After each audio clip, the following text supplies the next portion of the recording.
கீழடி அகழாய்வு முடிவுகளை அங்கீகரிக்க இன்னும் அறிவியல் பூர்வமான ஆய்வுகள் தேவைப்படுவதாக மத்திய அமைச்சர் கஜேந்திர சிங் ஷெகாவத் தெரிவித்துள்ளார்.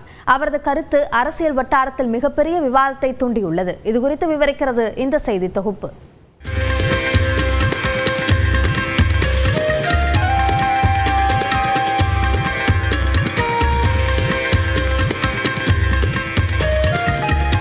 தமிழர்களின் தொன்மையை நிரூபிக்கும் விதமாக கீழடி அகழாய்வு குறித்து தொல்லியல் ஆய்வாளர் அமர்நாத் ராமகிருஷ்ணன் மத்திய அரசுக்கு அறிக்கை தாக்கல் செய்திருந்தார்.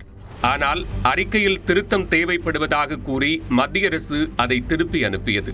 இந்நிலையில் சென்னையில் பாஜக அலுவலகத்தில் செய்தியாளர்களை சந்தித்த மத்திய கலாச்சாரத்துறை அமைச்சர் கஜேந்திர சிங் ஷெகாவத் கீழடி அகழாய்வு முடிவுகளை அங்கீகரிக்க இன்னும் அறிவியல் பூர்வமான ஆய்வுகள் தேவைப்படுகிறது என்றார். They are not technically well supported and established yet. Lot of the things are to be done before recognizing or giving accreditation to the findings which are being presented by the archaeologists who had done that survey. Let them come with more results, with about the more data, more evidences, more proofs, because only one finding cannot change the discourse.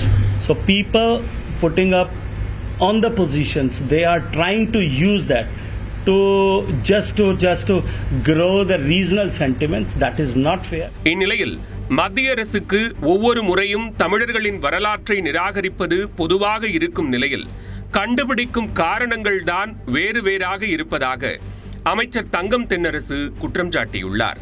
X பக்கத்தில் பதிவிட்டுள்ள அவர், தமிழர்கள் 5350 ஆண்டுகள் பழமையானவர்கள், தொழில்நுட்பம் கொண்டவர்கள், மூத்த நாகரிகம் படைத்த முதுமக்கள் என்றெல்லாம் உலக அறிவியல் ஆய்வுகள் ஒப்புக்கொண்டாலும் ஒரே நாட்டில் இருக்கும் மத்திய அரசு ஒப்புக்கொள்வதில் ஏன் இத்தனை தயக்கம் என்று கேள்வி எழுப்பியுள்ளார். தமிழர்களை எப்போதும் இரண்டாம் தர குடிமக்களாக வைத்திருக்க வேண்டும் என்ற தணியாத தாகத்தாலா என்றும் வினவியுள்ளார். கீழடி விவகாரத்தில் திமுக வேண்டுமென்றே அரசியல் செய்வதாக பாஜக மூத்த தலைவர் தமிழிசை குற்றம் சாட்டியுள்ளார்.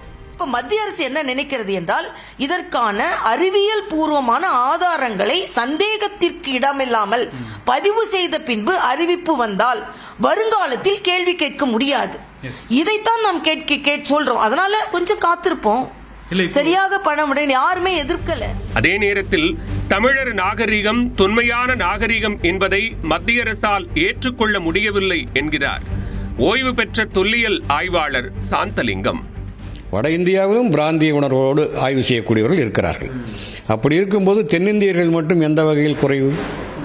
நீங்கள் வட இந்தியர்களையும் தென்னிந்தியர்களையும் ஒன்றாக ஒரு குழுவாக அமைத்து இந்த ஆய்வுப் பொருட்களை பரிசீலனைக்கு உட்படுத்துங்கள். இதனிடையே இந்திய மொழிகளுக்கெல்லாம் தாய்மொழி சமஸ்கிருதம் என்று பிரதமர் நாடாளுமன்றத்தில் சொன்னபோது தாங்கள் அறிவியல் ஆதாரம் கேட்கவில்லை என்று தெரிவித்துள்ள நாடாளுமன்ற உறுப்பினர் சு வெங்கடேசன், கீழடியின் வரலாறு குறித்து அறிவியல் பூர்வமான நிறுவனங்களால் ஆய்வு நடத்தப்பட்டு அறிக்கை சமர்ப்பிக்கப்பட்டிருப்பதாக தெரிவித்துள்ளார்.